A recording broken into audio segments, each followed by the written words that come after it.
this developing story. We're now joined by two further guests to get their insight as well. We're joined by Adit Kothari and Peter Cardillo. Adit is a foreign affairs expert, and Peter joins us as a market economist at Spartan Capital Securities in New York. Adit, I wanted to move to you first.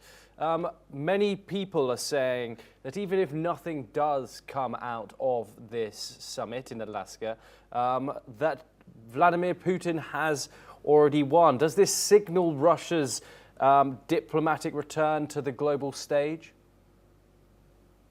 I think I would concur with that to a certain degree, because the first thing that Putin actually wanted from this summit has already been conceded, which is the recognition from everybody that the West has predominantly been unable to isolate Kremlin.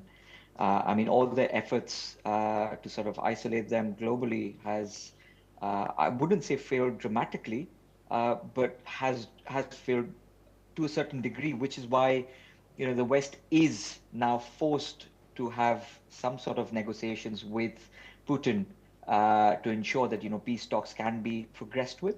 And look at the irony, where the stage is basically set in a place called Alaska, where just a few hundred years ago, this used to be Tsarist Russian territory, and it's not far away. It's only 90 kilometers away from Russia. So from the optics perspective, having this particular peace talk in Alaska sends out a message that boundaries are revocable, or boundaries are interchangeable, and land swaps are possible. So that is the basic optics messaging that is going out to the global community. So much so, both men are heavily driven by their ego. Both are megalomaniacs of a certain kind, and both want victory of certain sorts. So I'm guessing that track to diplomacy would have worked between Kremlin and Washington, D.C., where some amount of political strategic maneuvering would have been agreed upon as to what the giveaway and the takeaways are going to be from this particular summit and this particular talk. Best President Trump is saying that if it's a failure, then it's going to be over in minutes. I don't see this getting over in minutes. I think from a track to diplomacy perspective, they would have come to some sort of an understanding. Now the question is, whatever the understanding between Russia and United States is, whether Ukraine finds it acceptable or not. If it doesn't find acceptable, do the United States and their allies continue to provide ammunition and support to Ukraine therefore? I think those are some of the questions which will be answered in the next few hours. Adit, thank you. Peter, I wanted to move on to you next. We will talk about the possibility and how Moscow has been isolated, and Putin's hopes to get out of that later. However, Donald Trump, the American president, one of the first presidents to invite Russia onto American soil, the first the last since 1988. What are your thoughts, the public opinion on Donald Trump meeting Vladimir Putin like this on American soil? Well, let me say that I think the best indicator of this is the stock market, and stocks are headed for a nice higher opening this morning. So the market is the voice of the people to a certain degree, and it's basically saying this is good news, and the market is expecting some sort of an agreement. And I think, personally, that that's going to happen. Whether or not it'll be fully accepted by Zelensky, that's another question. But I think there will be a plan where there could be a ceasefire, at least a temporary ceasefire, where that would be where negotiations would continue. Of course, we've heard from Putin saying that he's not, he wants to continue to occupy the territories that he has thus far occupied, and we've heard from Zelensky saying that he is not going to give up 1 inch of territory. And yet we've seen the markets basically brush those communiques off, and we've seen a market that's rising on hopes that there'll be some sort of a peace deal. And I kind of suspect that I think this was pretty well planned by Trump and his administration. I don't think Trump would have ventured to call this meeting without having some substance to it. And, you know, Trump and Putin seem to get along pretty well.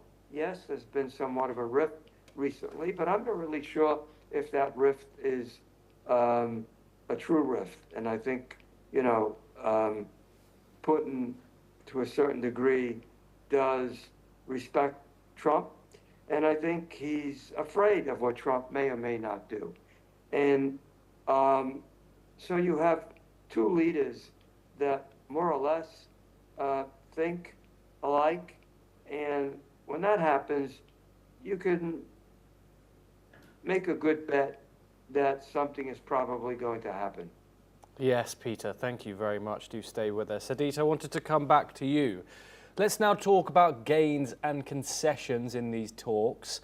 Obviously, two men meeting each other with the world onlooking. If the two men got exactly what they wanted, Adit, what gains does Donald Trump want? What gains does Vladimir Putin want? And also, what concessions do you think Donald Trump would be willing to make? And the same goes for the Russian president.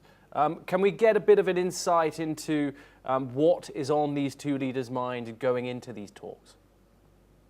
I think from a Trump perspective, you know, if we look at all of his election rhetorics, you know, he said if he came into power, you know, he would stop the war in 24 to 48 hours, etc. So, you know, he gets to take away that and demonstrate to his electorate that, yes, I may have faltered on the 48-hour deadline, but here I am, you know, doing the inevitable, doing the absolutely impossible, and, you know, getting peace between Russia and Ukraine.